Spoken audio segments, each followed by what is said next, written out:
전국에 계시는 재림 성도 여러분 안녕하십니까? 천국을 연습하는 교회, 오늘은 주님을 따라 수종드는 삶이라는 제목으로 말씀을 함께 나누도록 하겠습니다. 성경 말씀 마가복음 1장 29절 30절 말씀입니다. 회당에서 나와 곧 야고보와 요한과 함께 시몬과 안드레의 집에 들어가시니 시몬의 장모가 열병으로 누웠는지라 사람들이 곧 그의 일로 예수께 여짜온대. 이 신방, 방문은 한국 교회가 가지고 있는 전통적인 목회 방법 중에 하나입니다. 여러 종류의 신방이 있지만 특별히 대신방은 교회 담임 목사가 새롭게 부임을 하고 이 성도들의 가정을 방문해서 가정의 형편을 살피고 함께 기도하며 말씀으로 권면하는 것입니다. 하지만 최근에 들어와 사는 형편이 바빠지고 맞벌이가 많아지다 보니 성도들의 가정을 신방하는 것이 점점 쉽지 않은 형편입니다. 더군다나 이 코로나라는 어두운 터널을 통과하면서 성도들의 가정을 방문하는 일들이 더욱 위축되어 버린 측면이 있습니다. 사실 곰곰이 생각해보면 우리의 구원이 어떻게 시작되었습니까? 하나님께서 인간의 몸을 입으시고 직접 우리에게 신방 오신 사건으로부터 시작된 것이었습니다. 창세기를 보면 아담이 죄를 지은 다음에 제일 먼저 한 행동은 하나님을 피하는 것이었습니다. 아담이 죄를 짓고 하나님을 피할 때 하나님은 아담을 찾으시면서 이렇게 물으셨습니다. 아담아, 내가 어디 있느냐? 하나님이 아담을 신방하신 것입니다. 그리고 먼 훗날 하나님께서는 당신의 독생자를 이 땅에 보내시어 친히 인간을 신방하도록 하셨습니다.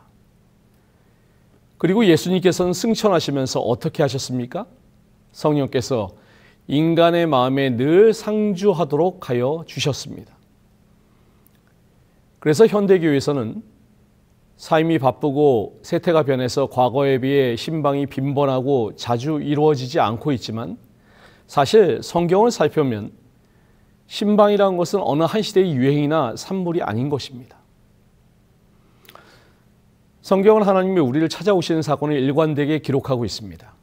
우리를 일관되게 신방하시는 하나님처럼 우리도 신방을 요청하고 또한 가정을 찾아가야 하는 것입니다.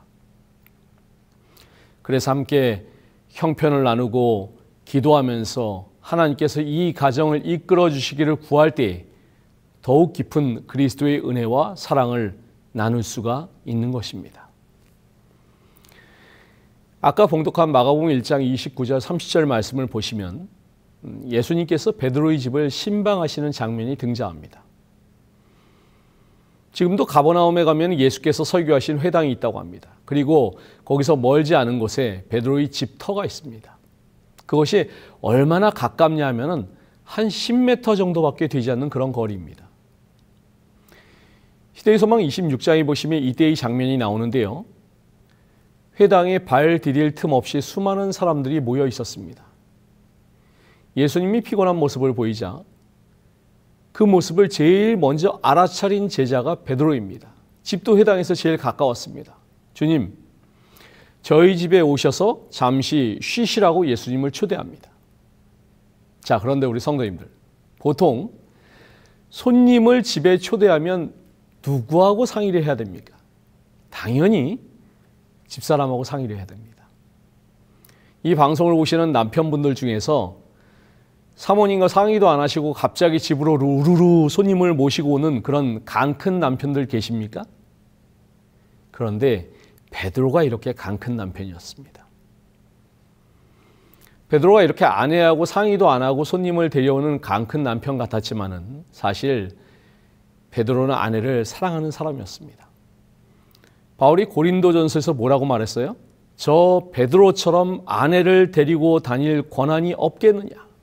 이 사도들 중에서 베드로가 유일하게 늘 부인과 함께 전도 여행을 다녔습니다.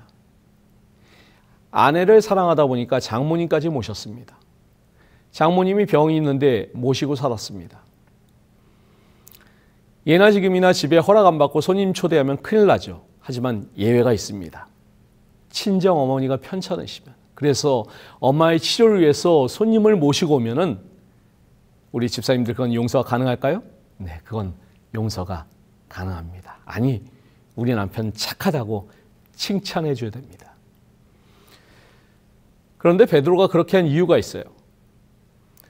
베드로의 장모가 걸린 이 열병이라는 것이 무슨 병일까요? 한글 성경에는 열병이라는 명사로 사용되었지만 헬라어 원문을 보시면 동사 분사형으로 기록이 되어 있는데 이 동사 분사형이라는 형태가 언제 사용되는가 하면은 어떤 상태가 지속적으로 계속 반복되고 있을 때 사용되는 것입니다. 다시 말해서 한 번 열이 올라간 상태가 아니라 지속적으로 계속해서 열이 오르락 내리락 하는 상태, 날마다 열이 올랐다가 내렸다는 이런 상태, 이런 상태를 가리켜서 뭐라고 합니까? 매일 속상해서 열받는 상태, 우리말로 화병에 걸린 것입니다. 이 가정에 어떤 일이 있길래 베드로의 장모가 화병에 걸렸을까요? 마가복음 1장 30절에 시몬의 장모가 열병으로 누웠는지라 사람들이 곧 그의 일로 예수께 여짜온대. 이 말씀을 보니까 베드로의 집에 가신 예수님께 사람들이 그 가정에 안고 있는 문제에 대해서 말씀을 드렸다는 것입니다. 베드로의 장모가 화병에 걸릴 이유가 무엇이 있었을까요? 다 예상하시는 것처럼 날마다 바닷가에 나가서 물고기 잡는 일로 가족을 부양하던 사위가 어느 날 갑자기 하던 일 다 팽개치고 어떤 사람을 따라 나선 것입니다. 예전에 제가 말씀 가운데 베드로가 물고기 잡는 어부인데 그냥 어부가 아니라 어떤 사람이요? 굉장히 큰 비즈니스맨이라고 말씀을 드렸습니다. 그런데 이제는 더 이상 그렇게 많은 물고기를 잡는 어부가 아니라 사람 낚는 어부가 된다는 말도 안 되는 소리를 합니다. 이 집안 가정이 생업을 팽개치면 가족들이 무엇을 먹고 삽니까? 남편이 이러면 제일 먼저 열불 나는 것은 와이프입니다. 또 딸이 열불이 나면 누가 열불이 납니까? 딸이 열불이 나고 엄마는 복창이 터지는 것입니다. 화병에 걸리는 것입니다. 작은 마을에서 이런 일이 벌어지는 마을의 소문이 쫙 퍼졌겠죠? 사람들이 이 가정의 문제를 예수께 고하는 것입니다. 예수님은 가슴앓이 앓고 있는 이 여인을 간과하지 않으시고 그 가정을 방문하십니다. 그냥 지나치지 않으시고 그 영혼을 소중히 여기셨습니다. 31절입니다. 나아가사 그 손을 잡아 일으키시니 열병이 떠나고 여자가 저희에게 수종드니라. 예수님은 가슴에 응어리를 안고 걱정과 불안 속에 살아가는 베드로의 장모에게 다가가셔서 그녀의 손을 잡아 주십니다. 그리고 그녀를 일으켜 주십니다. 이 사건에 대해 마태복음 다음과 같이 기록하고 있습니다. 8장 14절 15절입니다. 예수께서 베드로의 집에 들어가사 그의 장모가 열병으로 앓아 누운 것을 보시고 그의 손을 만지시니 열병이 떠나가고 여인이 일어나서 예수께 수종들더라. 예수님이 그녀의 손을 잡으셨을 때 하나님의 권세와 능력이 임했습니다. 그러면서 그녀의 병든 마음이 치유되기 시작합니다. 예수님이 손을 잡아주신 다음에 그녀를 일으키셨습니다. 여기서 일으키다라는 단어는 에게이로라는 단어가 사용되었는데 이 말은 부활을 상징하는 단어입니다. 주님의 능력과 생명이 그녀에게 들어가자 그녀의 죽은 영혼이 회복되고 병든 마음이 치유되기 시작한 것입니다. 이전에는 사위가 사람 낚는 어부가 된다고 하니 그 마음을 이해하지 못하고 속이 터지고 화병이 났던 이 여인이 이제 사위가 만난 주님을 만나면서 몸과 마음의 병이 치유가 되고 그러면서 그녀에게 어떤 변화가 시작이 됩니까? 여기에 여인의 태도를 한번 주목해 주시기 바랍니다. 예수께 수종들더라.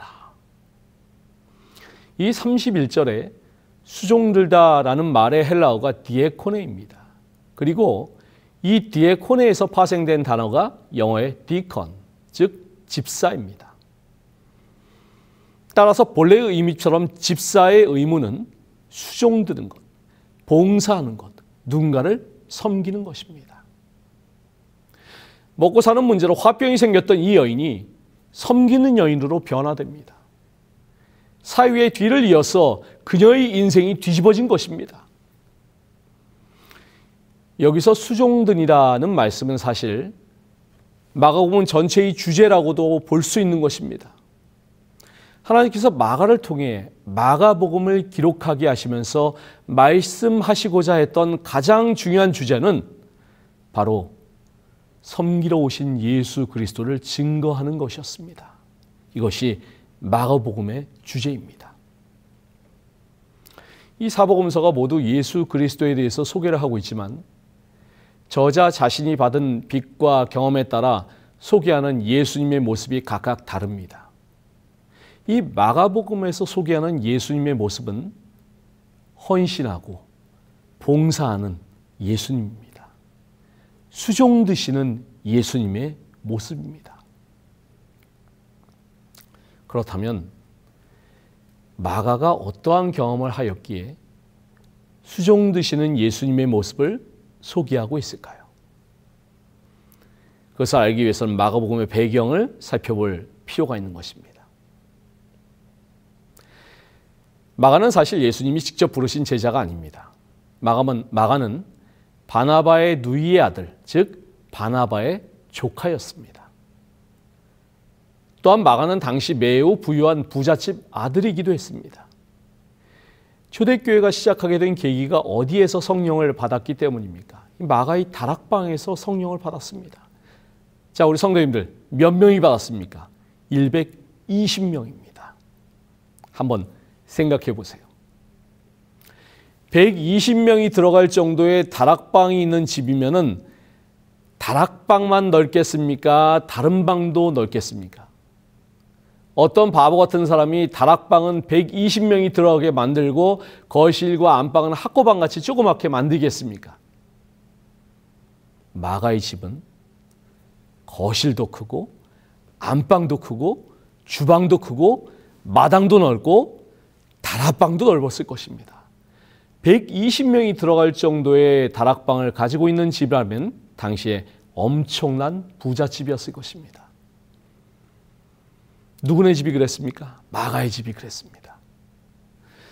바나바도 부유한 사람이었습니다. 집안이 다 부자였습니다. 이렇듯 마가는 엄청난 부잣집 도련님이었는데 사도행전 13장에서 바울과 바나바가 전도여행을 갈 때에 함께 떠나게 됩니다. 13장 5절입니다. 살라미에 이르러 하나님의 말씀을 유대인의 여러 회당에서 전할세 요한을 수종자로 두었더라. 자, 여기에 보시면 바울이 요한을 수종자로 두었는데 이 요한이 사도행전 15장 37절에 마가라 하는 요한이라고 기록한 것처럼 마가인 것입니다. 마가는 바울과 바나바와 함께 전도여행을 떠나게 되는데 아마도 삼촌인 바나바의 영향이 컸을 것입니다. 그런데 여행을 끝까지 함께하지 못하고 중간에 예루살렘으로 돌아오게 됩니다. 자, 여기 13장 13절을 보시기 바랍니다. 바울과 및 동행하는 사람들이 바보에서 배 타고 밤빌리아에 있는 버가에 이르니 요한은 저희에게서 떠나 예루살렘으로 돌아가고. 이 말씀을 보시면 마가가 어떻게 합니까? 한마디로 중도 하차한 것입니다. 어디에서 하차하냐면 밤빌리아에 있는 버가에서 중도 하차를 하게 됩니다. 이 지역은 여행하기에 굉장히 거칠고 험한 지형을 가진 그런 곳이었습니다. 그래서 후대의 신학자들이 추측하는 것은 이 부잣집 아들로 귀하게 자란 마가가 이 거친 여행에 적응하지 못하고 결국 중도에 포기했을 것이라고 짐작하고 있습니다. 성경에 정확한 이유가 나타나 있지 않기 때문에 마가가 중도 포기한 이유에 대해서는 그저 추측만 할 뿐이었지만은 어쨌든 마가는 중도 하차를 하게 되고 바울은 마가에 대해서 크게 실망하게 됩니다. 36절부터 41절입니다. 수일 후에 바울이 바나바더러 말하되 우리가 주의 말씀을 전한 각성으로 다시 가서 형제들이 어떠한가 방문하자 하니 바나바는 마가라는 요한도 데리고 가고자 하나 바울은 밤빌리아에서 자기들을 떠나 한 가지로 일하러 가지 아니한 자를 데리고 가는 것이 옳지 않다 하여 서로 심히 다투어 피차 갈라서니 바나바는 마가를 데리고 배 타고 구브로로 가고 바울은 실라를 택한 후에 형제들에게 주의 은혜에 부탁함을 받고 떠나 수리아와 길리기아로 다녀가며 교회들을 굳게 하니라. 자, 이 말씀을 보니까 마가 때문에 바울과 바나바가 크게 싸웠습니다. 사실 바나바는 사도 바울의 선배이고 또 연장자였고 바울을 물심양면으로 도와준 은인이었습니다. 또 바나바는 겸손한 사람이라서 마가를 데리고 가자고 막무가내로 우기지도 않았을 것입니다. 정중하게 요청했을 것입니다. 그럼에도 불구하고 바울은 단호하게 거절합니다. 자, 여기 사도행적 202페이지에서는 이렇게 설명하고 있습니다. 바울은 그처럼 끈기 없는 사람, 이 마가 요한은 인내, 극기, 용맹, 헌신, 신앙, 그리고 필요에 따라서는 생명 그 자체도 자원하여 희생하도록 요구하는 그 사업에 부적합하다고 주장하였다. 그래서 결국 두 사람은 갈라지기로 결심합니다. 바나바는 마가를 데리고 떠나고 바울도 실라를 데리고 떠납니다. 각자 갈 길을 간 것입니다. 우리 성도님들 중에서 나는 한 번 아닌 사람은 아니야 라고 생각하시는 분 계십니까? 이 말씀을 보니까 바울이 그런 생각을 가지고 있었던 것 같습니다. 하지만 나는 한 번 아닌 사람은 아니야 라고 생각하시는 분이 계신다면 이 다음에 나오는 말씀을 보면서 생각을 바꾸어 보시기 바랍니다. 디모데후서 4장 9절로 11절 말씀입니다. 너는 어서 속히 내게로 오라. 대마는 이 세상을 사랑하여 나를 버리고 데살로니가로 갔고 그레스게는 갈라디아로 디도는 달마디아로 갔고 누가만 나와 함께 있느니라. 내가 올 때에 마가를 데리고 오라. 저가 나의 일에 유익하니라. 디모데후서는 바울의 유언과도 같은 책입니다. 지금 바울은 늙고 병든 채 감옥에 갇혀 있습니다. 그럼 바울을 누가가 돌보고 있습니다. 바울은 감옥에서 그의 앞에 들여오는 죽음의 그림자를 느끼면서 이 사랑하는 아들 디모데에게 편지를 보냈는데 그 편지에서 어떤 부탁을 합니까? 그를 보러 올 때 마가를 데리고 오라고 말합니다. 그러면서 마가를 가리켜 뭐라고 말합니까? 그가 나에게 유익한 사람이라. 오래전에 절대 같이 다닐 수 없다고, 한 번 아닌 사람은 아니야 라고 말하면서 은인과도 같은 바나바와 갈라서기까지 했던 바울이 왜 마가가 유익한 사람이니 보고 싶으니 데려오라고 그렇게 이야기를 할까요? 이제 죽음을 눈앞에 두고 있으니 지난 과거를 다 용서해서 그런 것일까요? 마음이 한결 부드러워지고 너그러워져서 그런 것일까요? 이 디모데후서 4장 11절에 저가 나의 일에 유익하니라는 말씀의 의미는 마가가 변화되었다는 것입니다. 달라졌다는 것입니다. 오래전 바나바와 바울 사이에서 분란을 일으켰던 그 마가가 이제는 아니라는 것입니다. 자, 그렇다면 전도여행 도중에 하차하고 돌아간 철부지 부잣집 도련님이 어떻게 복음과 사역에 유익한 인물로 변화가 되었을까요? 삼촌인 바나바의 영향 때문이었을까요? 물론 바나바도 마가에게 좋은 영향을 주었을 것입니다. 하지만 바나바는 전도 여행에서 돌아와 너무 빨리 죽었기 때문에 오랫동안 영적인 감화력을 줄 수가 없었습니다. 그렇다면 누가 마가의 변화에 영향을 주었을까요? 베드로전서 5장 12절 13절 말씀입니다. 내가 신실한 형제로 아는 실로아노로 말미암아 너희에게 간단히 써서 권하고 이것이 하나님의 참된 은혜임을 증거하노니 너희는 이 은혜에 굳게 서라.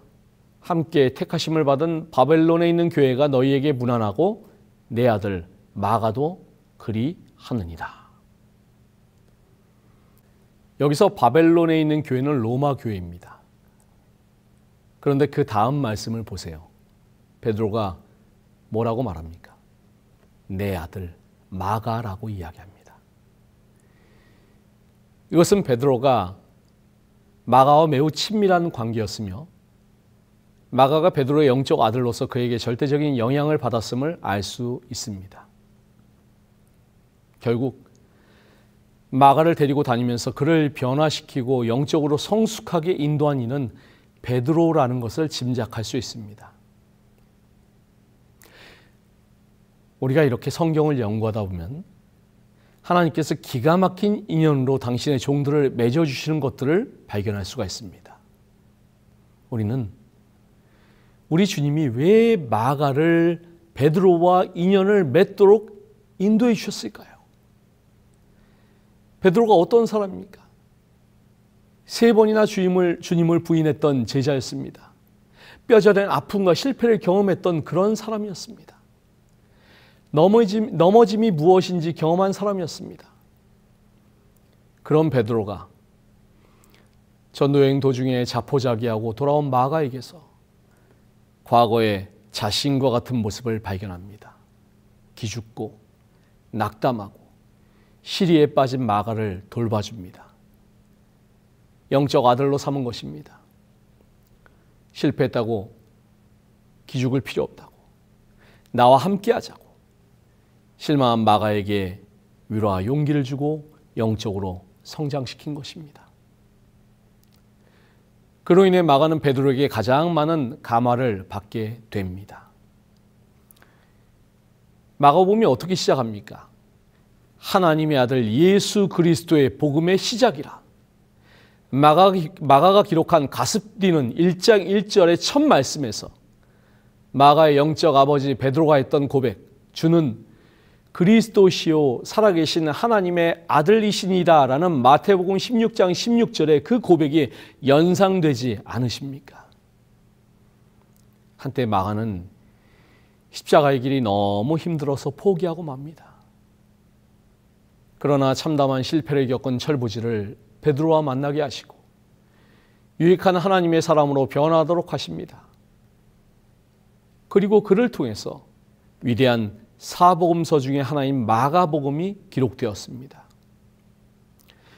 마가가 왜 마가복음을 기록했을까요? AD 64년에 역사적으로 한 유명한 사건이 로마에서 벌어지게 됩니다. 바로 로마 대화재 사건입니다. 로마가 당시에 10개의 지역으로 나뉘어져 있었는데 대화재로 그 중에 3지역이 완전히 소멸되어 버렸습니다. 서울에 대화재가 나서 이 3개 구가 완전히 불에 타서 없어졌다고 생각해 보시기 바랍니다. 정말 엄청난 화재가 난 것입니다. 그런데 이 화재를 일으킨 방화범이 누구냐면 네로 황제입니다. 시상이 떠오르지 않는다고 불을 지른 것입니다. 불타는 도시를 바라보면서 미친 듯이 즐거웠습니다. 그런데 화재가 난 후에 흉흉한 소문이 돌기 시작했습니다. 황제가 미쳐서 불을 질렀다는 소문입니다. 네로가 반란이 일어날까 두려워서 그리스도인들을 희생양으로 삼았습니다. 그리스도인들이 화재를 일으킨 방화범이라고 해서 닥치는 대로 그리스도인들을 잡아 죽여버립니다. 이런 참혹한 환난 가운데 이 로마교회 성도들이 깊은 절망에 빠졌습니다. 이제는 끝이구나. 우린 이렇게 죽는구나. 우리에게는 아무런 희망도 없구나. 정말로 하나님은 살아계실까? 그 아들 예수 그리스도는 누구인가? 수많은 그리스도인들이 이 절망에 빠져 있을 때 작은 소책자에 대한 소문이 조용히 퍼지기 시작합니다. 그리고 그 책이 절망에 빠진 성도들에게 한 줄기 희망을 주었던 마가복음이었습니다. 마가복음은 AD 65년에서 70년 사이에 기록되었는데 이 환난과 고통 속에서 신음하던 그리스도인들에게 희망의 길을 제시하던 소망의 책이었습니다. 우리 주님은 이렇게 일하십니다. 주님은 겸손하게 수종드셨습니다. 베드로를 부르셨습니다. 베드로가 수종을 듭니다. 베드로의 장모가 변화되고 수종을 듭니다. 바울이 예수님을 만나 변화되고 수종을 듭니다. 마가가 참담한 실패를 경험합니다. 그런 그를 주님께서 베드로를 만나도록 해주십니다. 마가가 베드로를 통해 주님을 배웠습니다. 그가 수종듭니다. 자신의 참담한 실패 가운데 역사하신 예수님을 그가 마가복음을 기록하여 수종드시는 예수님으로 소개합니다. 결국 그는 복음에 유익한 사람이 된 것입니다. 이 모든 일들을 이 말씀을 통해 발견하면서 저도 주님을 위해 수종되게 하신 은혜로 인해서 감사의 아멘이 흘러나왔습니다. 1860년 캐나다에서 태어난 제임스 홀이 빈민을 위해 헌신하겠다는 각오를 하고 의과대학에 들어갑니다. 그리고 학교를 졸업하고 병원에서 인턴으로 근무하다가 로제타라는 여인을 만납니다. 로제타 역시 선교사로 봉사하고자 하는 소명을 가지고 의대를 졸업하고 인턴으로 근무하던 중이었습니다. 두 사람은 교제를 시작하고 얼마 후 약혼을 하게 됩니다. 그런데 제임스 홀은 중국의 선교사로 가기를 원했고 로제타는 조선으로 선교사를 가기를 원했습니다. 당시에 조선에는 여자 의사가 없어서 많은 여자 환자들이 남자 의사에게 신체 노출하는 것을 꺼려서 진료를 제대로 받지 못하고 죽는 경우가 많았습니다. 우연히 이 사실을 전해 들은 로제타가 조선 땅에 가서 조선 여자들을 치료하겠다는 결심을 하게 된 것입니다. 두 사람은 사랑했지만 선교지의 꿈이 각각 달랐습니다. 그래서 각자가 소망하는 곳으로 가서 봉사하게 되었습니다. 하지만 사랑하는 여인이 너무 그리워서 제임스 홀이 얼마 후에 조선 땅으로 오게 됩니다. 두 사람은 한국에서 결혼을 하고 의료 선교사로서 함께 봉사를 하게 됩니다. 그런데 행복했던 시간도 잠시 제임스 홀은 풍토병에 걸려서 34세 나이로 목숨을 잃게 됩니다. 당시 이들 부부는 어린 아들이 하나 있었고 로제타는 둘째를 임신한 상태였습니다. 남편을 잃은 로제타가 큰 상실감에 빠져서 미국으로 돌아갔으며 거기서 둘째 딸을 낳게 되었습니다. 하지만 3년 만에 다시 두 남매를 데리고 조선 땅으로 돌아옵니다. 선교사로서의 사명, 그 소중한 소명을 저버릴 수가 없었기 때문입니다. 그런데 정말 안타깝게도 사랑하는 이 둘째 딸마저 전염병에 걸려 목숨을 잃게 됩니다. 가족사를 보면 로제타는 이 땅을 위해 너무 많은 희생을 치른 여인입니다. 세월이 흘러 로제타는 평양에 남편 홀을 기념한다는 의미로 기홀병원을 설립합니다. 이 로제타 선교사가 한 일 중에 특별히 시각장애인을 위한 사업을 많이 했는데 우리나라에서 최초로 점자 교육을 시작했습니다. 그래서 오늘날도 많이 사용되는 로제타 점자 타자기를 최초로 만든 분이기도 합니다. 많은 시각장애인과 청각장애인을 위한 학교를 세우고 병원을 세우고 의료 선교사의 소명을 다하다가 1951년 86세로 숨을 거두게 되었습니다. 조선 땅에서 태어난 제임스 홀과 로제타 홀의 아들 셔우드 홀은 훗날 한국의 초청을 받아와서 강연을 하면서 이런 말을 했습니다. 내가 죽거든 내 아버지, 내 어머니가 돌아가시고 내 어린 여동생이 잠든 이 조선 땅에 나를 묻어 주십시오.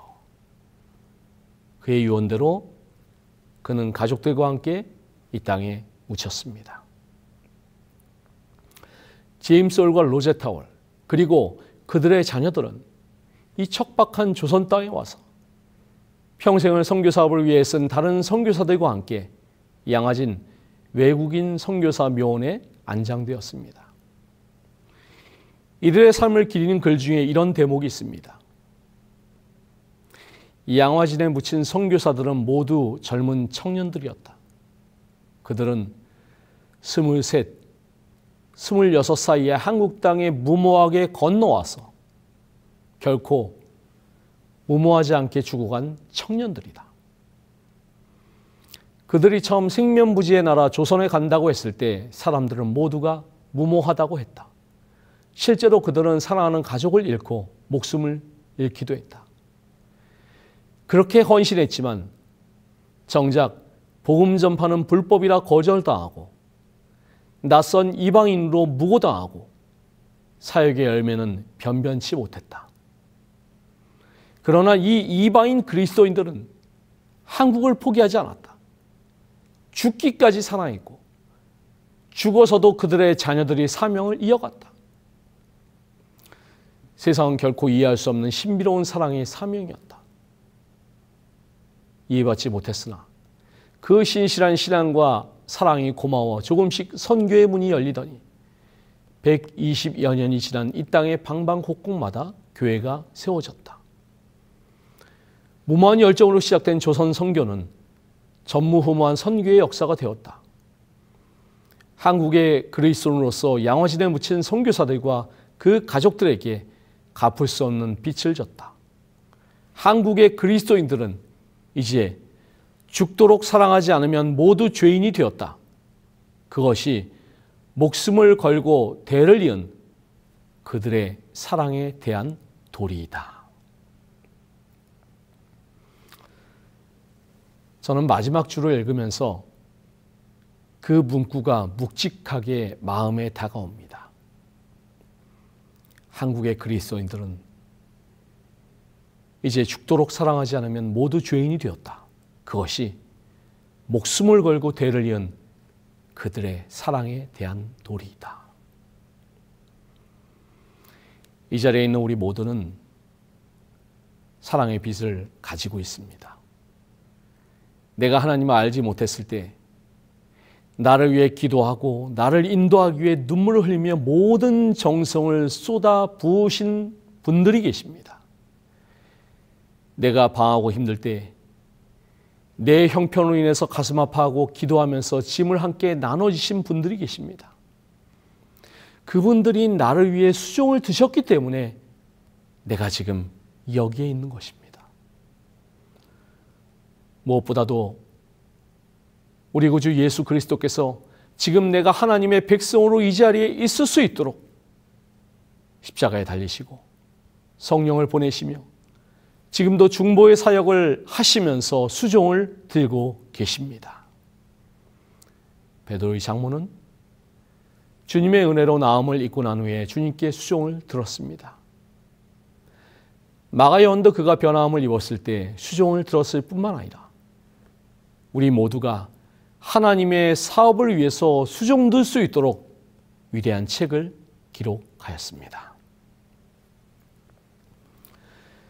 그리스도의 생애와 돌아가심을 더욱 면밀히 연구하고 마가는 구주의 사명과 그분의 수고와 투쟁을 더욱 분명히 깨달았다.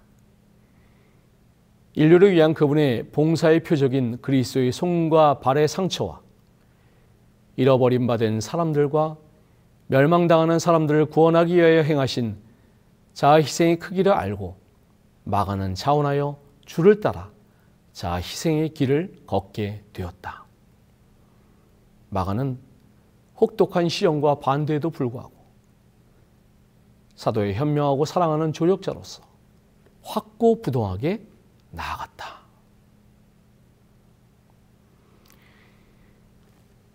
이 자리에 계시는 우리 성도님들도 누군가의 정성 어린 수종으로 말미암아 하나님의 백성이 되신 것입니다. 저절로 이 자리에 계신 분은 한 분도 없습니다. 또한 누군가의 정성 어린 수종으로 이 자리에 계신 성도님들은 지금 또한 누군가를 위해서 정성 어린 수종을 들고 계실 것입니다. 그것이 나의 자녀나 부모님, 나의 남편이나 아내일 수도 있고 내 친구, 나의 이웃, 나의 구도자일 수도 있습니다. 누군가를 수종든다는 것은 결코 쉬운 일이 아닙니다. 가슴앓이를 해야 되고, 말 좀 잘 들었으면 좋겠는데 말은 정말 안 듣고, 반찬도 싸줘가면서 밥도 사 먹이면서 그렇게 우리는 수종을 들고 있는 것입니다.